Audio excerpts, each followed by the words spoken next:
Dalam kenyataannya, sebuah struktur tidak bisa lepas dari beban terdistribusi atau beban merata. Bagaimana mungkin sebuah struktur hanya bisa didefinisikan dalam bentuk beban yang terkonsentrasi? Padahal semua struktur pasti memiliki internal weight atau beban miliknya sendiri yang tidak berupa beban titik. Akan tetapi, beban itu menyebar ke seluruh struktur tersebut.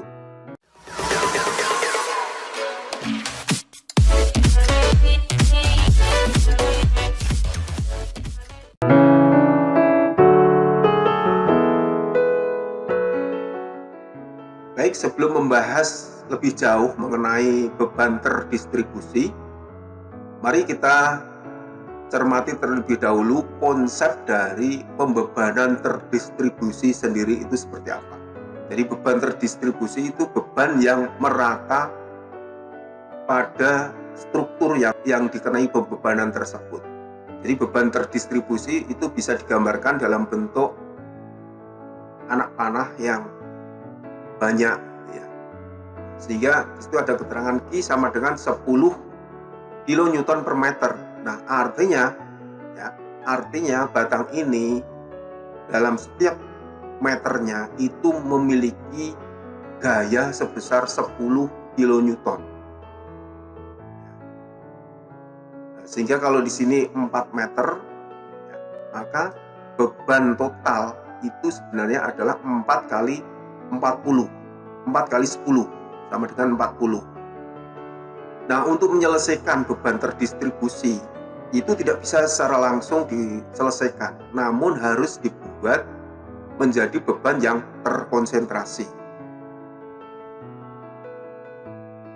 Yang tadinya bebannya merata dibuat menjadi beban yang terkonsentrasi seperti pada pertemuan minggu yang lalu. Nah, caranya gimana? Yaitu dengan mengalihkan, jadi beban total itu dengan mengalihkan gaya per meternya tadi dikalikan dengan panjangnya. Dalam hal ini panjangnya adalah 20. Kalau misalkan bebannya per meter itu 5 kilonewton, ya tinggal dikali 5 kali 20 sama dengan 100 kilonewton. Yang tadinya beban terdistribusi sudah menjadi beban terkonsentrasi, sehingga ini sudah bisa dihilangkan. Nah, sehingga untuk penyelesaiannya sesuai dengan beban yang terkonsentrasi. Misalkan ada sebuah struktur, ya, seperti pada gambar. Di situ ada beban terdistribusi secara merata 20 kilonewton merata di batang ini, batang AC. Lalu ditumpu di titik E, ya, lalu ditahan di titik F. Nah, momen di E itu berapa? Di E itu merupakan titik yang menjadi tumpuan, benar-benar menjadi tumpuan, satu-satunya tumpuan, sehingga E ini harus benar-benar kuat. Belum membahas lebih lanjut, ya, tentunya setiap kasus harus dicari diagram benda bebasnya, titik E. Anda harus bisa menentukan supaya konstruksi ini bisa seimbang, maka tumpuan di E itu yang tepat adalah tumpuan jepit, tidak tumpuan roll atau tumpuan engsel, enggak, tapi tumpuannya jepit. Tentunya Anda sudah mengetahui alasannya. Kalau roll tentunya dia akan melinding, guys. Kalau engsel dia akan tidak stabil, yang atas pasti akan goyang-goyang. Nah, makanya ini tumpuan jepit. Jadi tumpuan jepit itu misalnya seperti pada las, kalau di las itu tumpuannya jepit, dia bisa menahan beban vertikal, beban horizontal, bahkan momen, ini adalah ciri khas dari tumpuan jepit, sehingga di situ akan mampu menahan beban dari atas, reaksi ke atas, beban dari samping, lalu momen. Ini tumpuan jepit. Nah, Anda harus bisa menentukan tumpuan yang tepat apa. Kita tentukan tumpuannya adalah tumpuan jepit. Selanjutnya, nah di sini ada beban F untuk menahan beban distribusi ya, supaya terjadi keseimbangan, yaitu sebesar T 150 kN. Nah, selanjutnya tentu Anda uraikan terlebih dahulu terhadap sumbu X dan sumbu Y. Ya, supaya apa? Supaya penghitungan momennya lebih mudah karena jaraknya sudah tegak lurus. Jadi kalau yang mau dicari momen di sini, ya, kalau gayanya di sini kan itu gaya miring. Penyelesaian gaya miring ada di pertemuan sebelumnya untuk mencari beban-beban miring. Itu dengan cara diuraikan terhadap sumbu X dan sumbu Y. Nah, setelah diuraikan, kita ambil segitiga ini. Jadi ada Fx, nah ini maaf, ini Fx ini X ya. Yang ini Fz. Selanjutnya untuk mencari titik sudut, nah ini tentunya dengan persamaan kosinus tangen. Jadi untuk mencari sudut, kan kalau sudut, misalkan sudut di sini, kan tangen theta itu sama dengan Z dibagi dengan X. Ya. Sehingga tangen theta sama dengan 4,5 dibagi 6. 4,5 dibagi 6. Sehingga tetanya adalah inverse tangen. Itu sudutnya 36,87 derajat. Sedangkan tegangan tali 150 ya. Kita masukkan sehingga nilai Tx dan Tz ketemu. Tx-nya 90, Ty-nya 120. Kalau sudah ketemu maka yang gaya miring ini sudah tidak berlaku. Yang berlaku hanya Fx dan Fz. Nah, selanjutnya untuk mencari keseimbangan. Yang pertama yaitu sigma Fx sama dengan 0. Jadi gaya yang searah X sama dengan 0. Sehingga ada RHE minus Tx sama dengan 0. Sehingga RHE sama dengan Tx sama dengan 90 kN. Berikutnya sigma Fj sama dengan 0. F yang Z kan ini F, nah, ini RVE minus Tz yang hasil dari uraian tadi minus 20 minus 20 minus 20 minus 20. Nah, ini kan gayanya untuk arah Z, sehingga RVE sama dengan 200 kN. Berikutnya untuk sigma ME itu sama dengan 0 ya, sigma ME sama dengan 0, sehingga semua gaya itu dihitung dari titik E, sehingga di situ ada ME, momen di titik E sendiri, ada momen tersendiri di situ. M ini ya, plus 20 ya, 20 nya itu dikalikan 7,5,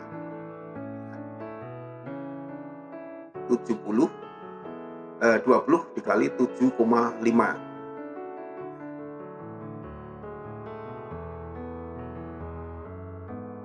Plus 20 kali lagi dikali 5,4. 20 kali 3,6. 20 kali 1,8.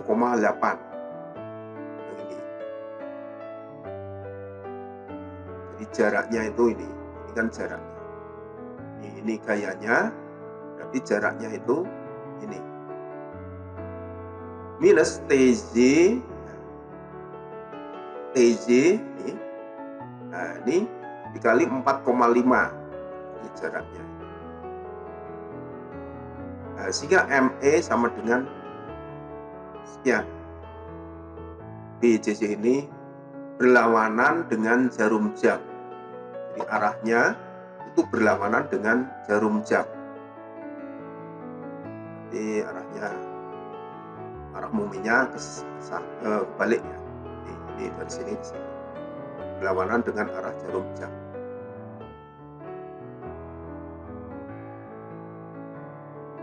Contoh yang lain, ini misalkan ada beban merata sebesar I sama dengan 5 kN per meter. Nah, reaksi di RVA dan RVB, nah ini berapa? Yang pertama, sigma MB sama dengan 0.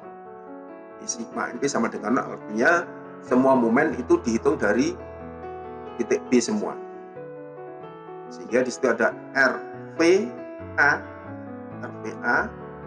dikali 4,44 total. Lalu ada Q kali 20 ya. Nah, ini Q-nya itu 5. Ini 5 dikali 20 itu panjangnya. Lalu dikalikan dengan 22. 22 itu jarak momen terhadap B. Jadi jaraknya itu diambil tengah. Berarti di sini ini itu jaraknya 10 ya. 10 ditambah 12. Tambah 12 sehingga ketemunya 22. Sehingga RVA-nya sama dengan 50 kN, arahnya ke atas. Lalu sigma F HA itu sama dengan 0, ini yang horizontal. Nah, berikutnya sigma MA sama dengan 0. Ya, kalau MA sama dengan 0 berarti jarak dihitung dari titik A. Nah, sehingga ada RVB ya, RVB nah, dikali jaraknya. Lalu minus I ini sama. Tengah 20 kali jaraknya sama 10 ditambah 12 karena ini posisinya di tengah, sehingga RVB sama RVA itu sama karena pembebanannya di tengah-tengah persis. Nah, ini untuk mencari gaya total yang ada di beban terdistribusi. I dikali L, I kali L. Nah, ini untuk menentukan dari beban terdistribusi ke beban terkonsentrasi.